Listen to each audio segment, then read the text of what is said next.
Allahumma salli ala sayyidina Muhammad wa asghiri zalimin biwalimin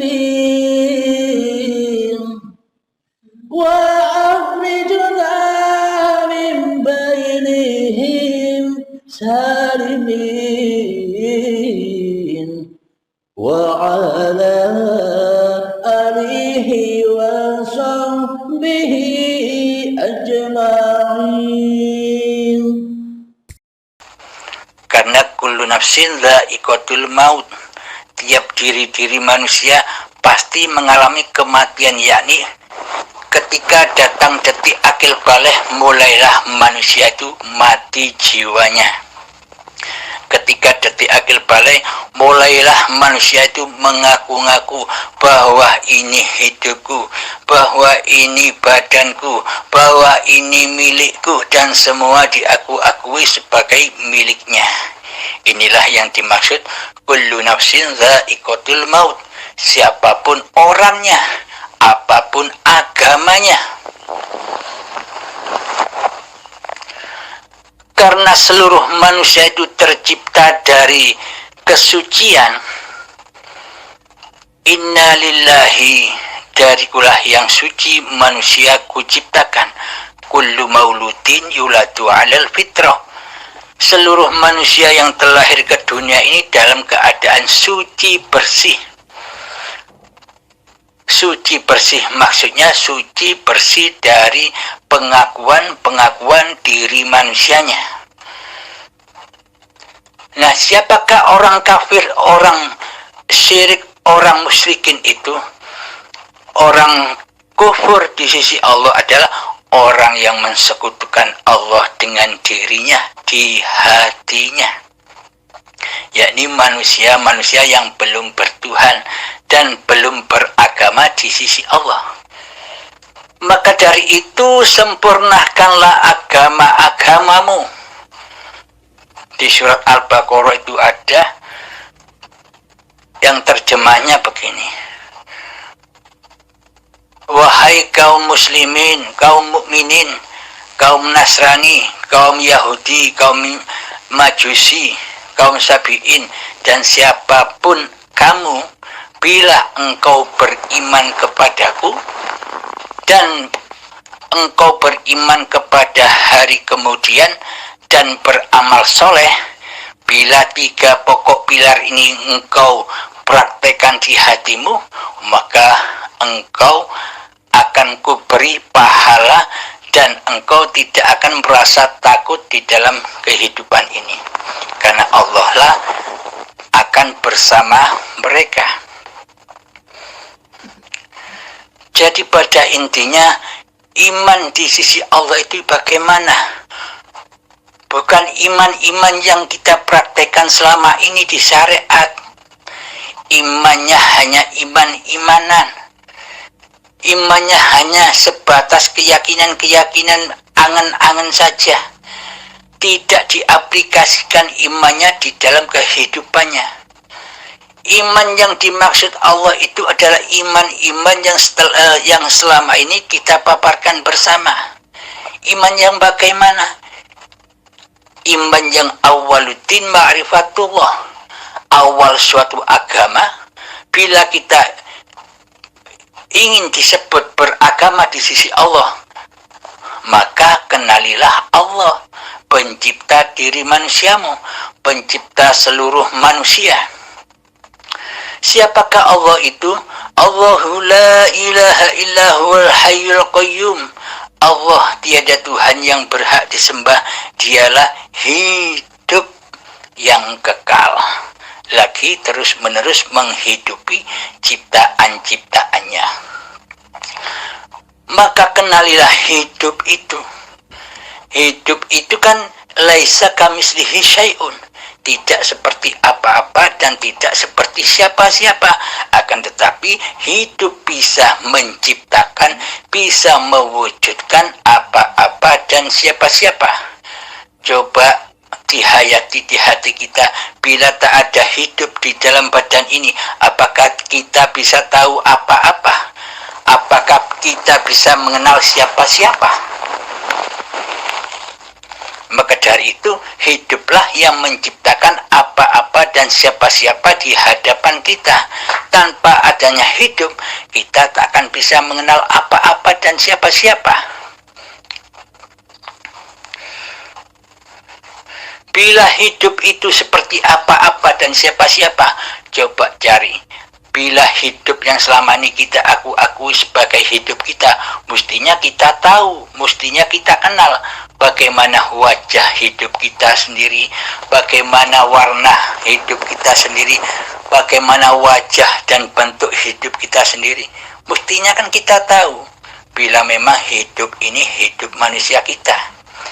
Akan tetapi anehnya kita tidak tahu, tapi ngaku-ngaku hidup ini hidup manusianya, kan aneh. Maka yang dimaksud iman kepada Allah adalah iman yang mana sudah dipersembahkanlah kembali bahwa hidup ini Allah. Jadi Tuhan pencipta manusia ini adalah hidup yang selama ini kita akui sebagai hidup kita. Itu loh Allah. Itu loh Tuhan pencipta badan-badan ini. Karena selama ini kita mengaku-akui sebagai Allah, maka kita buta akan Allah. Bagaimana mungkin kita bisa menyembah Allah sedang Allah sudah kita akui sebagai kita, sedang hidup kita rampas sebagai hidup kita. Bagaimana mungkin kita bisa menyembah dan mengabdi kepada Allah sementara Allah kita gaibkan kewujudannya, keberadaannya dan kehidupannya di hati kita. Maka iman-iman yang dimaksud untuk seluruh manusia itu adalah meyakini bahwa hidup ini Allah dan terapkan di dalam hati kita setiap saat. Jadi hati sudah tidak memandang dan menyaksikan dunia ciptaan Allah, akan tetapi hati kita selalu menyaksikan Allah, selalu menyaksikan hiduplah pencipta alam semesta ini. Jika di syariat, jangan memandang, jangan mencari Allah. Saksikanlah apa yang diciptakannya.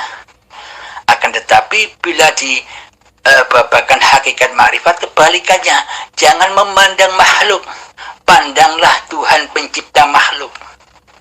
Kebalik. Maka dari itu, siapakah yang dikatakan Islam di sisi Allah?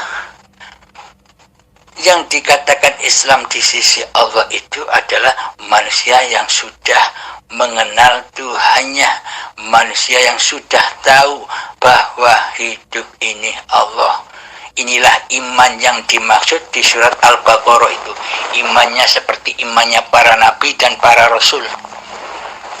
Dan juga seperti iman-imannya para aulia Allah, yang yakni hati selalu mentauhidkan Allah daripada mentauhidkan hawa nafsunya.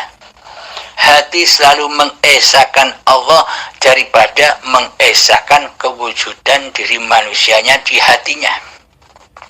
Inilah yang dimaksud iman itu.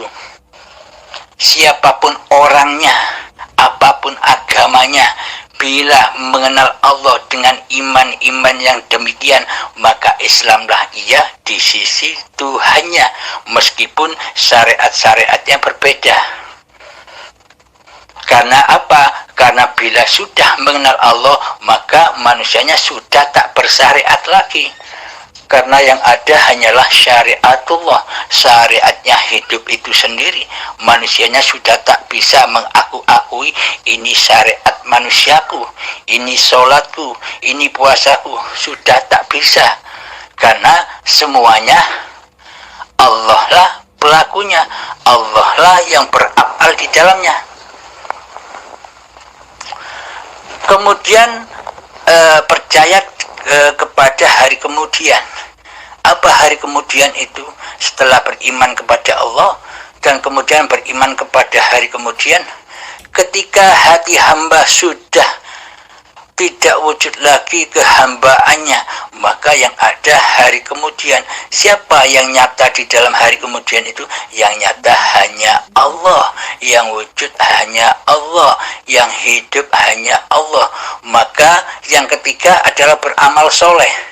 Maka ketika nyata wujud ini Allah, hidup ini Allah, kuasa ini Allah, maka itulah yang disebut amal soleh. Apapun yang digerakkan oleh badan-badannya sudah menjadi af'alullah. Itulah yang dimaksud amal soleh. Apa amal yang buruk itu? Amal yang buruk itu ketika amal masih diakui sebagai hambanya lah yang merasa berkuasa atas amal itu, bukan amal soleh itu. Meskipun kelihatannya badannya sholat, kelihatannya badannya puasa, tapi di dalam hati masih mengakui bahwa sholat dan amal puasa serta amal ibadah ini milik hambanya yang berkuasa melakukan. Di dalam hati masih kewujudan kemanusiaannya, ini bukan amal soleh namanya. Meskipun kelihatannya sholat dan ibadah, tapi hatinya kufur, tidak menyembah Allah. Apakah ini dikatakan Islam? Apakah ini dikatakan ibadah di sisi Allah? Bukan. Ini babakan hati, wilayah hati, kondisi hati. Yang dipandang Allah hanyalah hati. Allah bukan. Allah tidak memandang laku-laku badaniyahnya. Allah tidak memandang agama-agama lahiriahnya. Yang dipandang Allah adalah agama batiniyahnya. Sudah mengenal Allah, sudah beriman kepada Allah, tidak hatinya. Nah terus sesuai pertanyaan-pertanyaan Kang Hamdan Usman, bagaimanakah nasib orang-orang kafir setelah mati? Begini, bila manusia saat ini belajar mati sebelum mati, yakni manusia yang sudah berjalan di atas ilmu, hakikat dan makrifat, yakni manusia-manusia yang berusaha mencari Tuhannya, mengenal Tuhannya. Ketika manusia sudah mengenal Tuhannya dengan iman-iman yang selama ini kita paparkan, inilah yang disebut muslim di sisi Allah. Orang yang sudah mentuhankan Allah di hatinya, orang yang sudah menyatakan hidup ini Allah, hidup hambanya sudah lebur, fana dan mati. Inilah Islam di sisi Allah. Sedang orang kafir di sisi Allah bagaimana? Orang-orang yang belum mengenal Tuhannya, siapapun orangnya, apapun agamanya, bila di hatinya belum bertuhankan Allah, bila di hatinya masih mentuhankan hawa nafsunya, inilah orang-orang yang kafir di sisi Allah, apapun agamanya. Ada firman Allah, bagi manusia yang masih memperturutkan hawa nafsunya di hatinya, maka derajatnya lebih rendah daripada anjing. Ini ayat Al-Quran. Jadi bila kita masih memperturutkan hawa nafsu, maksudnya bagaimana? Bila di hati kita masih erat rasa hidup manusianya, masih kewujudan diri manusianya, Allah gaib di hati kita, maka derajat kita lebih rendah daripada anjing, babi, dan celeng. Maka itulah kita belum dikatakan Islam di sisi Allah, masih kufur. Lah ketika kufur di sisi Allah itu bukan orang non-Islam saja. Kufur di sisi Allah adalah semua manusia yang hatinya belum Islam, semua manusia yang hatinya belum mengenal dan beriman serta mentuhankan Allah di hatinya, itu kufur di sisi Allah. Jadi yang dimaksud kufur di sisi Allah itu bukan ada di badan-badan manusianya, dengan sesebutan berbagai macam nama-nama agama. Jadi globalnya yang kufur di sisi Allah adalah manusia-manusia yang belum beriman kepada Allah, yang belum bersahadat menyaksikan Allah dan menyaksikan Muhammad Rasulullah di hatinya. Terus lantas bagaimana orang-orang yang kufur itu setelah matinya? Azab puncaknya adalah ketika orang-orang yang sudah beriman kepada Allah kan azabnya pengelongkopan keakuan dirinya, kewujudan diri manusianya, kewujudan hidup manusianya kan ketika masih hidup ini manusianya sudah rela dan ridho mempersembahkan kembali bahwa hidup ini Allah.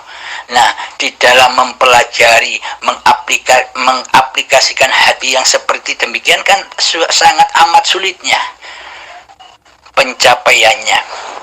Karena selama ini kita sudah lama menjadi Tuhan, kita sudah lama menjadi Allah tidak terasa.